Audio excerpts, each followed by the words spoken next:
Hello friends, welcome in smart education academy. Friends, आज के video में हम लोग जो ईस्ट एशिया का मानसून होता है उसके बारे में चर्चा करेंगे, यानी कि मानसून ऑफ ईस्ट एशिया जो है उसको देखेंगे। देखिए, जब हम लोग एशिया का क्लाइमेट पढ़ रहे हैं या एशिया का मानसून देख रहे हैं जब, तो उसमें आपका इंडिया वाला जो पार्ट है यानी कि साउथ एशिया का जो पार्ट है वो भी आ जाता है।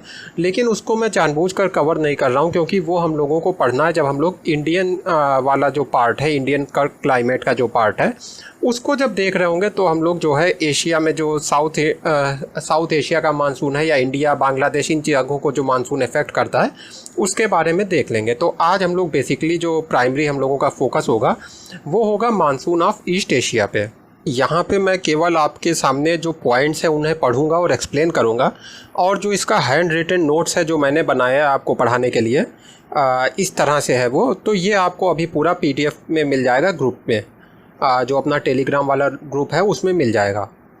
तो चलिए देखते हैं। अब देखिए, हम लोग शुरू कर रहे हैं विंटर के सीज़न से, और क्या हम लोग देख रहे हैं अच्छे से आपके माइंड में क्लियर हो जाए कि जो एशिया में मानसून आता है उसके बारे में देख रहे हैं, और फोकस कहाँ पे कर रहे हैं, जो ईस्ट एशिया का मानसून है यानी जो चाइना को इफ़ेक्ट करता है, इधर आपके जापान को इफ़ेक्ट करता है, रशिया के तट को इफ़ेक्ट करता है, उस पर हम लोग ज़्यादा फोकस करने वाले हैं। तो देखिए, जब विंटर का सीज़न होता है, विंटर यानी कि जब सर्दियों का मौसम होता है, तो क्या होता है कि प्रतिचक्रवात यानी कि एंटी साइक्लोन के दो केंद्र बन जाते हैं। केंद्र से मतलब है कि दो, कह लीजिए कि सेंटर होते हैं एंटी साइक्लोन्स के। तो एंटी साइक्लोन क्या होता है, जहाँ पे हाई प्रेशर पाया जाता है, यानी कि एक जगह हो गई जो वहाँ पे लो प्रेशर होता है, जहाँ पे साइक्लोन बनने की संभावना होती है। और एंटी साइक्लोन का मतलब यह है कि जहाँ पे हाई प्रेशर होता है जिसकी वजह से मौसम एकदम ही साफ़ होता है। तो प्रतिचक्रवात के दो केंद्र कहाँ बनते हैं, एक बनता है आपका साइबेरिया में जो बैकाल झील है वहाँ पर। अब देखिए, जब मैं ये मैप पे पॉइंट आउट करूँ चीज़ों को तो आप समझ सकते हैं छोटा सा मैप है, उतना सही एग्जैक्ट पॉइंट आउट नहीं होगा, लेकिन फिर भी आपको समझाने के लिए मैं पॉइंट आउट कर रहा हूँ। तो एक हाई प्रेशर का एंटी साइक्लोन यहाँ बन जाता है, और दूसरा जो भारत के पश्चिम में कह लीजिए पेशावर है, वहाँ पे बन जाता है हाई प्रेशर का जोन। अच्छा, फिर देखिए लो प्रेशर के जोन कहाँ बनेंगे। हम लोग ऑलरेडी देख चुके हैं कि जबकि हमारा कॉन्टिनेंट्स पे यानी कि जो हमारे महाद्वीप हैं उसके ऊपर हाई प्रेशर का जोन होता है, तो लो प्रेशर के जोन हम लोगों को समुद्र में देखने को मिलते हैं, जैसे कि एल्यूशियन लो। इसके बारे में हम लोग ऑलरेडी पढ़ चुके हैं, एल्यूशियन लो हम लोगों को दिखाई देता है। इसी तरह से जो ऑस्ट्रेलिया है, अब देखिए ऑस्ट्रेलिया कहाँ है, दक्षिणी गोलार्ध में है, साउथ हेमिस्फीयर में है। तो ऑस्ट्रेलिया में क्या चल रहा होगा, ऑस्ट्रेलिया में समर चल रहा होगा, जबकि हमारे उत्तरी गोलार्ध में विंटर चल रहा है यहाँ पे, तो ऑस्ट्रेलिया में समर चल रहा होगा। तो ये भी लो प्रेशर का जोन होगा। और देखिए, ये जो लो प्रेशर का जोन है ये जाहिर सी बात है हमारा जो इंडिया है या फिर जो हमारा एशिया का क्लाइमेट है उसको इफ़ेक्ट करेगा। इसी तरह से जो ट्रॉपिकल रीजन है वहाँ पर भी आपको लो प्रेशर के जोन देखने को मिलते हैं। इस तरह से विंटर के सीज़न में हम लोग विंटर की बात कर रहे हैं, ये हम लोगों को याद रखना होगा। तो जो विंटर का सीज़न है उसमें जो हमारा साइबेरिया है वहाँ पे जो बैकाल झील है वहाँ पे हाई प्रेशर बनता है, जो भारत के पास में पेशावर है वहाँ पे हाई प्रेशर बनता है, और जो अल्यूशियन आइलैंड है वहाँ पे लो प्रेशर दिखाई देता है, अल्यूशियन लो जिसे कहते हैं। अब देखिए, एक चीज़ याद रखिएगा कि जो मैप है दुनिया का वो गोल है, तो अगर आप इस मैप को जो आपके सामने है इसको गोल कर दें यानी ग्लोब के रूप में कर दें, तो ये इधर वाला जो हिस्सा है और ये जो इधर हिस्सा है यानी जो लो प्रेशर वाला वो पास में आ जाएगा। तो इस चीज़ को ध्यान में रखते हुए आप अल्यूशियन लो जो मैं बता रहा हूँ उसे देखिएगा, और एक बार वर्ल्ड मैप में ज़रूर देख लीजिएगा कि एग्जैक्टली ये कहाँ पे है। अब यहाँ पे हम लोगों को समझना है तो मैं ऐसे पॉइंट आउट कर रहा हूँ अलग तरीके से। और ऑस्ट्रेलिया में क्या है, लो प्रेशर है, क्यों, क्योंकि यहाँ पे गर्मियों का मौसम चल रहा है। हम क्या देख रहे हैं, कॉन्टिनेंट्स पे अलग अलग जगह पे हाई प्रेशर है, और जो हमारे ओशियंस है वहाँ पे लो प्रेशर है, और हवाएं किस डायरेक्शन से किस डायरेक्शन में चलती हैं, high pressure to low pressure. तो यानी कि जो हमारे कॉन्टिनेंट या महाद्वीप हैं वहाँ से हवाएं चलेंगी किस तरफ, ओशियंस की तरफ यानी कि महासागरों की तरफ। तो महाद्वीपों से हवाएं चलेंगी महासागरों की तरफ। तो इनको क्या कहते हैं, कॉन्टिनेंटल विंड्स, या कह लीजिए महाद्वीपीय हवाएं, महाद्वीपीय वायु कह लीजिए, महाद्वीपीय हवाएं कह लीजिए। तो ये कॉन्टिनेंटल विंड्स जो हैं चलेंगी, और इसका रीज़न क्या है कि हाई प्रेशर है कॉन्टिनेंट्स पे और लो प्रेशर है ओशियन में, हवा चलती है हाई प्रेशर से लो प्रेशर की तरफ। अब देखिए ये जो वायु होगी जो कि कॉन्टिनेंटल विंड है, ये कैसी होगी, ये ड्राई एंड कूल होगी, यानी कि ड्राई मतलब शुष्क होगी और ठंडी होगी। अब जाहिर सी बात है जो हवा साइबेरिया से होकर निकल रही है वो ड्राई होगी और कूल होगी। इसी तरह से जो भी हवा इधर से आ रही है मध्य एशिया यानी मिडिल ईस्ट की तरफ से आ रही है वो भी ड्राई होगी, क्योंकि इधर का जो बहुत बड़ा एक कह लीजिए रास्ता है हवा का, वहाँ पे तो डेजर्ट पड़ते हैं, यानी कि जो मरुस्थल हैं, जो रेगिस्तान है वो पड़ते हैं। तो यहाँ से भी आने वाली हवा, जो मिडिल ईस्ट से आने वाली हवा है वो भी ड्राई होगी, और इसी के साथ जो ये इधर से जाने वाली हवा है कॉन्टिनेंट से वो भी ड्राई होगी। तो यानी कि ड्राई एंड कूल एयर चलती है विंटर के सीज़न में कॉन्टिनेंट से ओशियन की तरफ। तो अब जाहिर सी बात है जब हमारे यहाँ विंटर का सीज़न चल रहा है तो ITCZ जो है, ITCZ मतलब जो हमारी विषुवत रेखा है वो नीचे की ओर खिसक गई होगी, इसीलिए हमारे यहाँ विंटर का सीज़न चल रहा है। ये तो हम लोग काफ़ी दिनों से डिस्कस कर रहे हैं। तो इस वजह से क्या है, जो मिडिल ईस्ट का एरिया है वहाँ पे हमें एंटी साइक्लोनिक कंडीशन दिख रही है, यानी कि हाई प्रेशर दिख रहा है। इसके साथ ही देखिए जो साइबेरियन विंड्स हैं, यानी कि अभी हम लोगों ने देखा जो साइबेरिया से आने वाली हवाएं हैं वो एशिया में ठंडी हवाओं को भर देती हैं, यानी कि जो पूरा का पूरा एशिया है उसको ये ठंडी हवाओं से भर देंगी। कौन? जो साइबेरिया से आने वाली हवाएं हैं वो। अच्छा, भारत क्यों बच जाता है? हम लोग बचपन से पढ़ते आ रहे हैं कि भारत में हिमालय है जिसको साइबेरियन विंड्स क्रॉस नहीं कर पाती हैं, और इस वजह से भारत में ये जो साइबेरियन विंड्स हैं वो आ नहीं पाती हैं। बाकी जो एशिया का पार्ट है वहाँ पे ये ठंडी हवाएं जो हैं खूब बर्फ़बारी करती हैं, खूब ठंडा मौसम कर देती हैं। इसी तरह से देखिए अभी अभी हम लोगों ने देखा कि जो विंड मिडिल ईस्ट से आएगी वो भी कूल और ड्राई होगी। मैंने बताया वहाँ पे एक तो हाई प्रेशर बन जाता है मिडिल ईस्ट में आपका, एक तो हाई प्रेशर बन जाता है, दूसरा वहाँ पे डेजर्ट वगैरह है तो एयर भी ड्राई होती है, कहीं रास्ते में वाटर की कोई बॉडी नहीं है। इसी तरह से जो चाइना है वहाँ पे भी देखिए जो आपकी विंटर होती है वो ड्राई होती है और कोल्ड होती है, यानी कि काफ़ी ठंड होती है। और ड्राई मतलब वही है कि वायु जो है शुष्क होती है। कौन सी हवाएं चल रही होती हैं? कॉन्टिनेंटल विंड्स चल रही होती हैं। अभी हम लोगों ने देखा है कि विंटर के सीज़न में कॉन्टिनेंटल विंड्स चला करती हैं। इसी तरह से जो हमारा कोरिया है, चाइना के पास में जो हमारा कोरिया है जो अक्सर न्यूज़ में रहता है, तो वहाँ पे भी ड्राई एंड कोल्ड विंटर होता है, यानी कि शुष्क मौसम रहता है और साथ में काफ़ी ठंड भरा मौसम रहता है। तो अब देखिए ये मैंने जो आपको बातें बताई हैं बहुत ही बेसिक बताई हैं, उसका रीज़न है आगे हम लोग जब जो जलवायु का अलग अलग वर्गीकरण है कोपेन का और इन सब का, जब ये सब देखेंगे तो हम लोग हर रीजन की जलवायु को काफ़ी डिटेल में वैसे भी देखने वाले हैं। तो एक ही चीज़ को कई बार नहीं रिपीट करना है, लेकिन यहाँ समझने के पर्पज़ से हर चीज़ को थोड़ा थोड़ा देख लेना है। तो अब देखिए ईस्ट एशिया की बात करते हैं, समर की। ईस्ट एशिया की तो बात कर ही रहे हैं, समर की बात करते हैं। समर मतलब कि गर्मियों के मौसम की, विंटर के मौसम की मैंने आपको सारी बातें बता दी। हाई प्रेशर बन जाता है, कॉन्टिनेंटल विंड्स चलती हैं, ड्राई सीज़न रहता है, कोल्ड रहता है यानी कि कूल विंड चला करती हैं, ठंडी हवाएं चला करती हैं। अब अच्छा हाँ, एक बात और यहाँ पे रह गई है।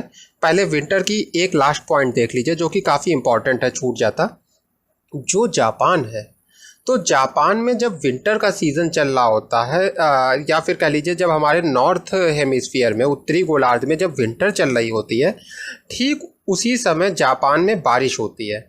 ये बारिश क्यों होती है? देखिए जो साइबेरिया तरफ से ये हवाएं आ रही हैं या फिर कह लीजिए इधर चाइना वगैरह से जो हवाएं आ रही हैं तटों से, वो हवाएं जब ये जापान पहुंच रही हैं तो रास्ते में आपको साफ दिख रहा होगा यहाँ पे ओशियन है यानी कि महासागर है।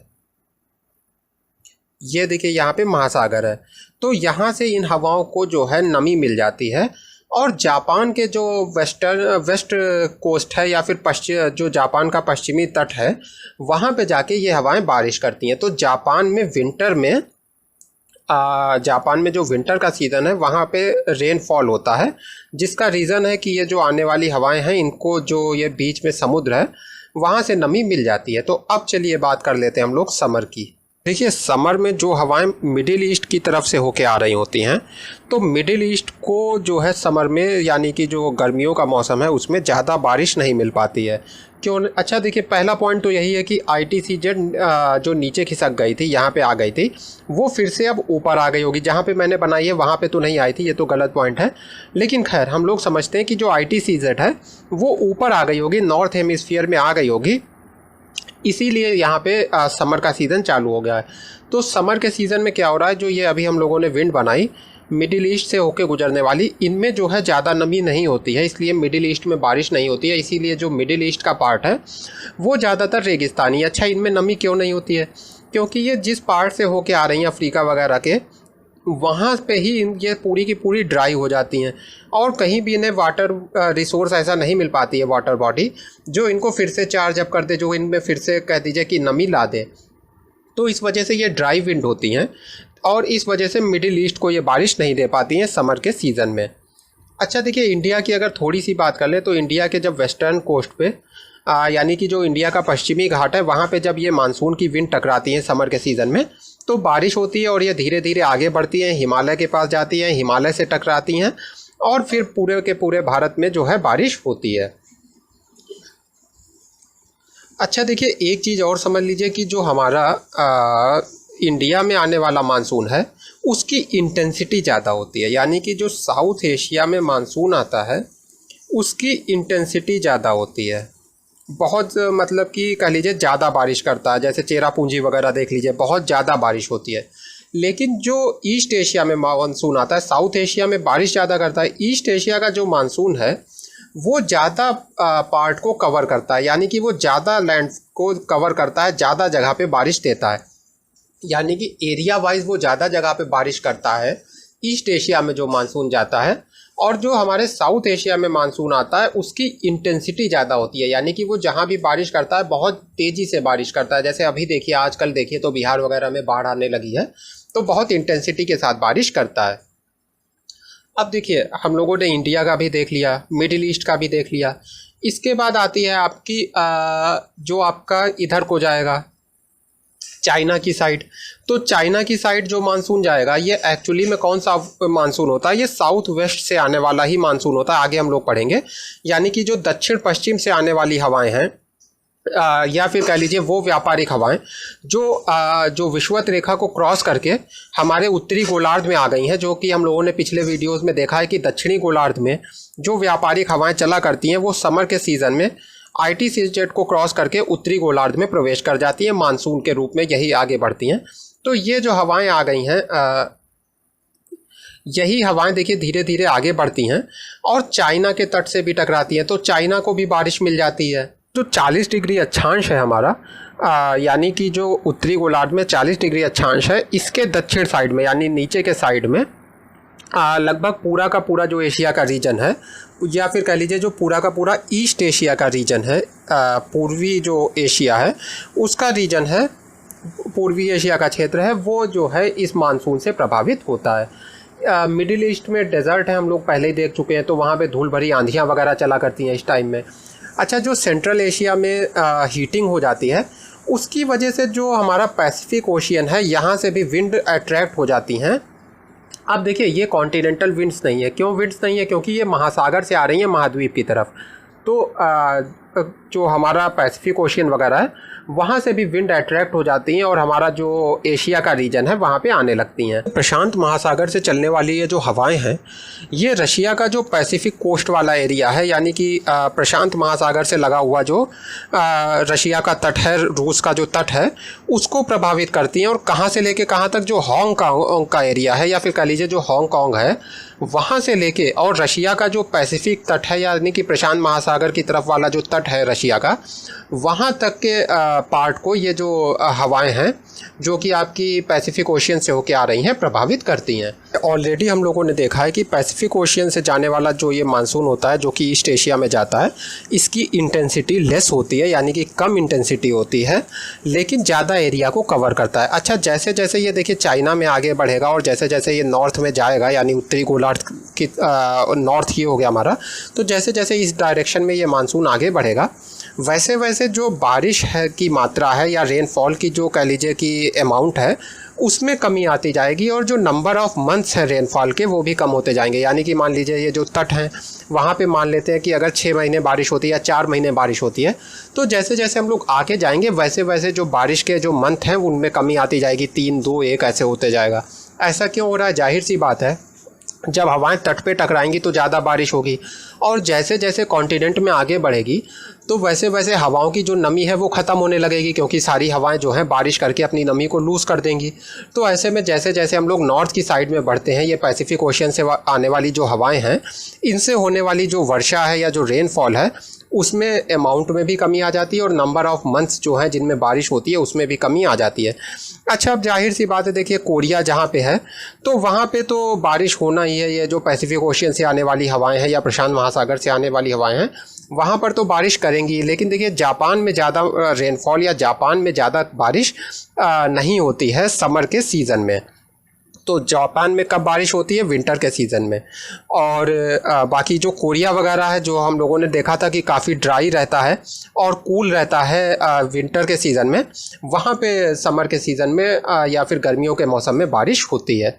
तो फ्रेंड्स, ये आपका बेसिकली जो ईस्ट एशिया में मानसून चलता है, जिसमें कि आपका साउथ वेस्ट से आने वाली जो हवाएं हैं, यानी कि दक्षिण पश्चिम से आने वाली जो हवाएं हैं, उनका तो योगदान रहता ही है। साथ में जो पैसिफिक ओशियन से चलने वाली हवाएं हैं उनका भी योगदान रहता है।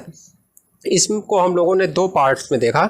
एक पार्ट्स में जबकि इन जगहों पे हाई प्रेशर होता है और जो हवाएं हैं कॉन्टिनेंट से चला करती हैं महासागरों की तरफ, और दूसरे पार्ट में हम लोगों ने देखा कि जबकि इन जगहों पे हाई प्रेशर ख़त्म हो जाता है और जो आसपास का एरिया है वहाँ से यहाँ पे हवाएं अट्रैक्ट होने लगती हैं, और फिर हम लोगों ने देखा किस तरह से वो जो हवाएं हैं पैसिफिक ओशियन से आने वाली या इधर से आने वाली हमारे हिंद महासागर से आने वाली, वो किस तरह से बारिश करती हैं।